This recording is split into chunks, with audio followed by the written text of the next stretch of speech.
सारे प्रश्न का आप जवाब दे देते हैं, इसका मतलब आपकी तैयारी बहुत अच्छी है। अगर नहीं दे पाते हैं तो प्लीज आपको तैयारी करने की जरूरत है। चलिए प्यारे बच्चों शुरू करते हैं। हिंदी के बिल्कुल चुनिंदे प्रश्न है। बोर्ड एग्जाम में जिस प्रकार के प्रश्न आते हैं वैसे ही प्रश्न है, इसलिए आपको चुपके से याद कर लेना है। पहला प्रश्न आपके सामने है, बहुत इंपॉर्टेंट और बहुत ही आसान पूछा गया। हिंदी के एडिशन निम्नलिखित में से कौन कहे जाते हैं? यह क्वेश्चन देखिए 2024 में पूछा है कि हम लोग हिंदी का एडिशन किसे कहते हैं। तो प्यारे बच्चों बिल्कुल राइट आंसर आपका हो जाएगा बाल कृष्ण भट्ट। बाल कृष्ण भट्ट को हम लोग हिंदी का एडिशन कहते हैं। लेकिन अगर हम आपसे पूछे कि बताइए ये जो बातचीत चैप्टर है इसके लेखक कौन है, तो आप सबको पता है कि बातचीत जो चैप्टर है इसके लेखक का नाम है बाल कृष्ण भट्ट। जल्दी जल्दी से आप लोग जवाब देंगे मेरे साथ साथ। बातचीत के लेखक कौन है? बाल कृष्ण भट्ट। बातचीत क्या है? बातचीत एक निबंध है। बातचीत क्या है प्यारे बच्चों? एक निबंध है जिसके लेखक का नाम बालकृष्ण भट्ट है। हम लोग जानते हैं इस चैप्टर में हम लोग क्या पढ़े थे? हम लोग पढ़े थे कि असल बातचीत जो है वो सिर्फ दो व्यक्तियों के बीच होता है। ये बात किसने कहा था? एडिसन ने कहा था। एडिसन ने क्या कहा था कि जो असल बातचीत है वो सिर्फ दो व्यक्तियों के बीच होती है। कितने व्यक्ति? दो व्यक्ति। और अगर दो से ज्यादा हो जाए तो, दो से ज्यादा व्यक्ति आ जाए तो वहां पर असल बातचीत नहीं होती। और एक इंसान था प्यारे बच्चों, बहुत इंपॉर्टेंट है, याद रखिएगा। कौन है? जो 16 साल तक जंगल में था, किसी का मुख से आवाज नहीं सुनाता रह रहा था, उनका नाम था रॉबिन्सन क्रूसो। तो याद रखिएगा क्वेश्चन इस तरह से आता है कि बताइए उस इंसान का नाम क्या है जो कि 16 साल तक कहां पर था? जंगल में था। तो बिल्कुल प्यारे बच्चों उसका नाम था रॉबिन्सन क्रूसो। ये 16 साल तक किसी का भी आवाज, लेकिन 16 साल के बाद पहली बार किसका मुख से आवाज सुना? उसका नाम था फ्राइडे। तो ये भी याद रखिएगा कि कौन है जो कि 16 साल के बाद किसी का मुख से आवाज सुना। किसका मुख से आवाज सुना था? तो उनका नाम था फ्राइडे। यानी फ्राइडे के मुख से 16 साल के बाद इनको आवाज सुनने को मिला था। यहां पर पूछा हिंदी का एडिशन किसे कहते हैं, तो हम सब जानते हैं बालकृष्ण भट्ट को। राइट आंसर ऑप्शन ए हो जाएगा। चंद्रधर शर्मा गुलेरी कौन है? उसने कहा था कि लेखक, उसने कहा था जो कि एक कहानी है। जयप्रकाश नारायण कौन है? संपूर्ण क्रांति जिन्होंने भाषण दिया था, संपूर्ण क्रांति। याद रखिएगा प्यारे बच्चों। रामधारी सिंह दिनकर कौन है? अर्धनारीश्वर के लेखक रामधारी सिंह दिनकर, जिनको हम लोग राष्ट्र कवि कहते हैं।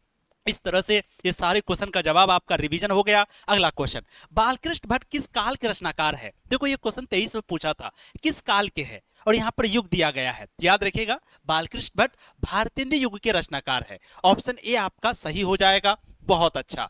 अगला क्वेश्चन देखिए, क्वेश्चन नंबर 3, बातचीत के जरिए भाव बनकर क्या बाहर निकल जाता है? 2023 में पूछा है कि जब इंसान बातचीत करता है तो बातचीत के जरिए क्या भाव बांधकर निकल जाता है? तो हम सब जानते हैं दो इंसानों के बीच जो भी मवाद या धुआं जमा रहता है, मान लो आपकी किसी से दुश्मनी है या मान लो आपकी किसी से मवाद है, बातचीत नहीं होती है, तो बातचीत के जरिए मवाद या धुआं जो है भाप बनकर निकल जाता है। ऑप्शन आपका सी यहां पर सही हो जाएगा। एक इंसान था जिसका नाम था बेन जॉनसन। एक इंसान था प्यारे बच्चों जिसका नाम क्या था? Ben Jonson. आपको हम सवाल पूछते हैं कि बताइए बेन जॉनसन ने क्या कहा था?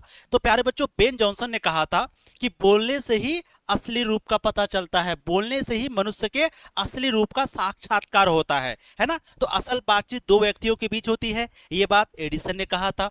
बोलने से ही असली रूप का पता चलता है, इसका ये बात बेन जॉनसन ने कहा था। क्या नाम था? बेन जॉनसन, याद रखिएगा। अगला क्वेश्चन देखिए, बालकृष्ण भट्ट की माता का नाम क्या है? तो हम सब जानते हैं बालकृष्ण भट्ट की माता का नाम पार्वती देवी, और बालकृष्ण भट्ट के पिताजी का नाम क्या था? बेनी प्रसाद भट्ट। बेनी प्रसाद भट्ट उनके पिताजी का नाम था, है ना। और याद रखिएगा एक और क्वेश्चन, बालकृष्ण भट्ट के जो पिताजी है वो बेनी प्रसाद भट्ट थे, और बेनी प्रसाद जी जो है वो एक व्यापारी थे। क्या थे? व्यापारी थे। तो ये भी याद रखिएगा कि बालकृष्ण भट्ट के जो पिताजी है बेनी प्रसाद भट्ट वो एक व्यापारी थे, और उनके माताजी जी का नाम था पार्वती देवी, जो कि एक सुसंस्कृत महिला थी, यानी कल्चरल महिला।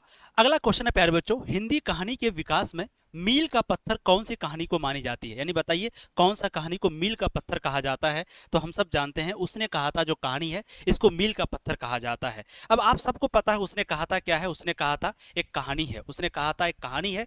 इस कहानी के लेखक का नाम क्या है? चंद्रधर शर्मा गुलेरी। उसने कहा था जो कहानी है प्यारे बच्चों इसके लेखक कौन है? तो चंद्रधर शर्मा गुलेरी जी, है ना। तो ये बात याद रखिएगा, बहुत इंपॉर्टेंट है कि उसने कहा था एक कहानी है जिसके लेखक का नाम है चंद्रधर शर्मा गुलेरी, और उसने कहा था कहानी को ही मील का पत्थर कहा जाता है। उसने कहा था कहानी में हम लोग कौन से युद्ध के बारे में पढ़ते हैं, तो याद रखिएगा प्रथम विश्व युद्ध के बारे में पढ़ते हैं। उसने कहा था कहानी को कौन से युद्ध के बारे में पढ़ते हैं, प्रथम विश्व युद्ध के बारे में पढ़ते हैं। उसने कहा था कहानी में हम लोग क्या पढ़ते हैं, तो हम लोग पढ़ते हैं लहना सिंह और सूबेदारनी जी के बारे में। आपको पता है एक थे लहना सिंह, एक थे सूबेदारनी जी।